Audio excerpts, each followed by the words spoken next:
The father of an Atlanta rapper found to death in his car is begging anyone who can help police find who told his son to come forward. Channel 2's Michael Seiden is live for us in downtown Atlanta outside police headquarters. And Michael, this murder happened 3 years ago, and you just got an update from investigators. The death of Lil MARLO, aka Atlanta's top op, changed the city of Atlanta forever. The man who might be responsible for Lil Baby taking rap serious was also one of the top gang leaders in the city, and his death caused a major rift among gangs in Atlanta that still continues today. There's been many rumors about who exactly is the person behind this, because he had beef with all type of real demon type people and had a large amount of enemies, being the leader of the gang PFK. We have to talk about the rise and fall in the Atlanta underworld of Lil MARLO, Lil Baby's right-hand man, because there's a lot that might apply to it today, and many people think that there's the biggest artist in Atlanta might have something to do with it, man. We're gonna tap into this situation right now, but before we do, I'm gonna need you to like, comment, subscribe. We're gonna run in this video, man. Make sure y'all check out the merch link in the description, man. We on the road to 10K subs, so make sure y'all tap in and subscribe and hit that notification bell so whenever I post, y'all tune in right away, man. Let's get into this.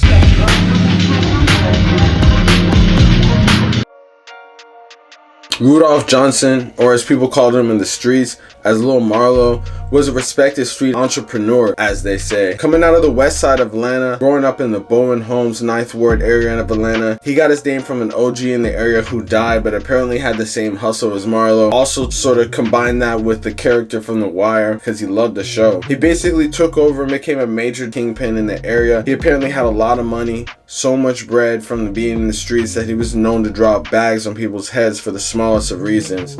He got big with Lil Baby right as Lil Baby was gaining nationwide fame, and was eventually able to ink a deal with Quality Control Music, the same label as Lil Baby, Migos, and a bunch of other people. However, he was apparently moving in ways that even his best friend Lil Baby couldn't approve of, which eventually had Lil Baby, trying to distance himself. To understand how MARLO was moving though, you basically gotta understand some structure of the gangs in the area.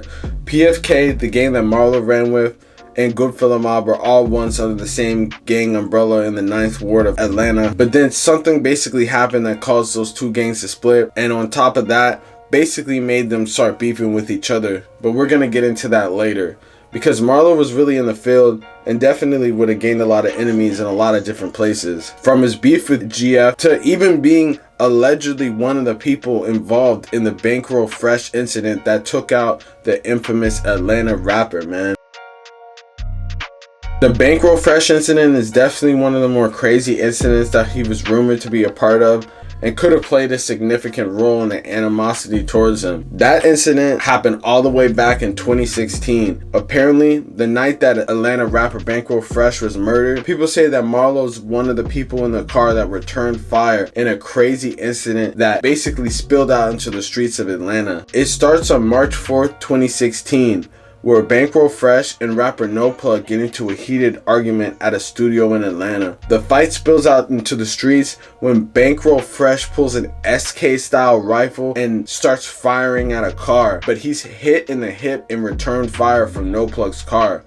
Rumor has it, it was apparently MARLO who was in the car with No Plug who returned fire, but no one was ever charged due to the fact that this was a clear self-defense situation, because Bankroll Fresh was the first person to draw their weapon when everyone else seemed to be retreating. This was the first incident that might have linked him to something that was sort of nefarious, but this next incident definitely has his name written all over it and could have been a possible reason he got his death certificate signed, man.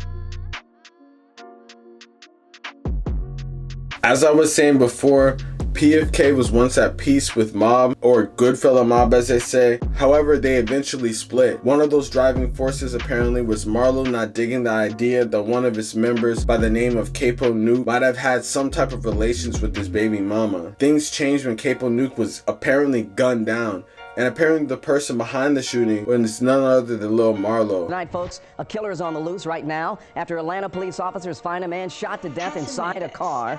They were responding to a call of a person shot. This is right on Hollywood Road. This is near Boyd Elementary School. And we're being told the victim, a 28-year-old man, was shot multiple times. Right now, no arrest, no suspect. Through a paid hit, apparently, which made PFK have several beefs with gangs that were in the same realm within the city. Many felt that Marlo taking out Capo Nuke was a major reason why he was gunned down shortly after. And it definitely would make sense because he was basically gunning down the top of another gang.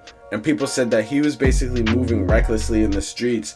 Part of the reason why Lil Baby had to distance himself. But even with that crazy incident, there's a rising rapper in Atlanta that people say might even have a closer connection to Lil Marlo's death. Just before midnight on July 11th, when officers responded to a single vehicle accident on I-285 South, just west of downtown near the Benjamin E. Mays Drive overpass, police discovered Marlo shot to death inside his car. At the time, authorities told us he was the intended target, but the motive remains under investigation. Right as Marlo was reaching his peak in the city of Atlanta, and music was starting to make waves, he was unfortunately gunned down in a now famous incident on the I-285 highway in Atlanta.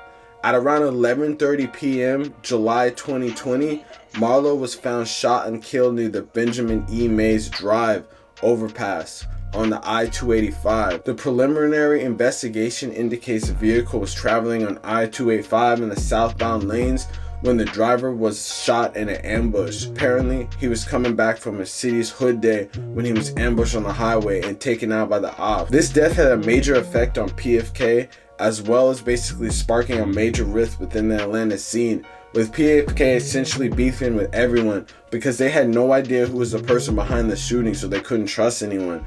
But as some people were mourning, it seemed like others were leaving clues in their music, which we're finally gonna get to. One of the biggest artists that apparently might have had something to do with it.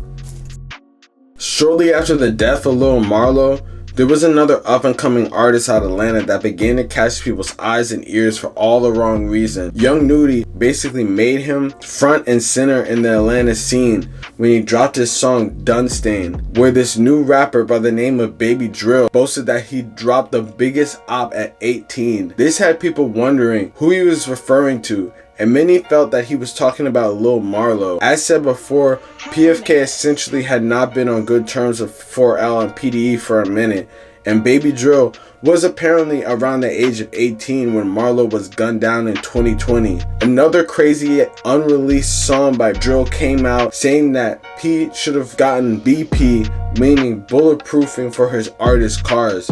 How you buy your artist a whip, make sure that shit BP. This even had more people believing that it was Baby Drill possibly behind the murder of Marlo. There's even more evidence that basically has people wondering too, and we're gonna get into that right now. So with all of these different areas of people that could have taken him out, man, we gotta really wonder who really did it. Baby Drill was arrested for a separate murder around a year after Dunstain. He was accused of having to do with a shooting to a person named Grady Scott, as well as being associated with the shooting of another rapper named Hardbody Daffy. He was apparently questioned about the Marlo incident, according to Atlanta reporter George Chitty. He wanted to link Baby Drill to a different murder, and that's the Lil Marlo murder. Right, and Lil Marlo was a very close friend of Lil Baby. Yeah. And I don't actually think that any of this has anything to do with that. Like, if it does, I'd be surprised. However, there was no evidence linking him to the crime with Marlo besides song lyrics that people felt were very sus. People felt that he was connected simply because PFK and 4L could have possibly had some sort of animosity and maybe even had been pushed in a corner in a dog-eat-dog mentality in a kill or be killed type of situation. However, there has never really been any evidence besides the song lyrics that have linked Baby Drill, which has people really debating if he had something to do with it. But it is kind of a crazy coincidence, the lyrics and the timing of everything, on top of the fact that Marlo basically was the biggest op. The most likely scenario, however, people believe that it wasn't Baby Drill, but a result of a get back for Marlo's possible involvement in dropping a hit on Goodfella Mob's Capo Nuke. Many believe that this was the most credible reason why Marlo would get wifed off the street, because there was no real open beef that people saw publicly between PFK and 4L.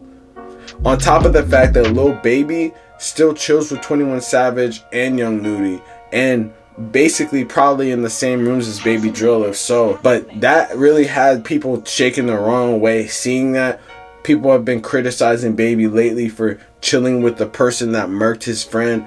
But I feel like Lil Baby most likely probably knows who did it. And if he were chilling with them, it wouldn't really make sense to be chilling with them, even if he's trying to be cool and pick a side. Because at the end of the day, wouldn't he be worried of getting set up and murked by those type of people? You know, I feel like he obviously wouldn't be chilling with the people that murked him. But regardless who was ultimately to blame, for those people, there is one thing certain. Lil Marlo had a lot of beef, and a lot of people pretty much feared him because he was willing to drop money on people's heads. Ultimately, Lil Baby knew he had to distance himself or he would be forced to pick a side, and didn't want to pick the side of the loser. Many people even now believe that Lil Baby is wrong for hanging out with 21 Savage and them because of the possibility they might have had something to do with it.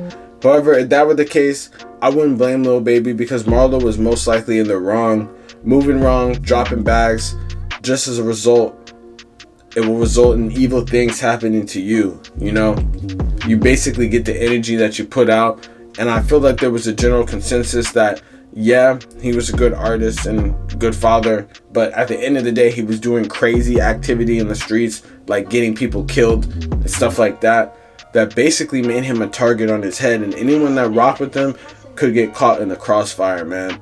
It's crazy, but that's really how it is in Atlanta, man, and really all over the world, man. But hey, let me know in the comments what y'all think about this situation. Let me know what y'all think about this whole story of Lil Marlo. Let me know if there's anything that I missed. Let me know if there's anything that we did not cover, man. Let me know. Real say shit. You already know what's going on. Like, comment, subscribe, man. Peace.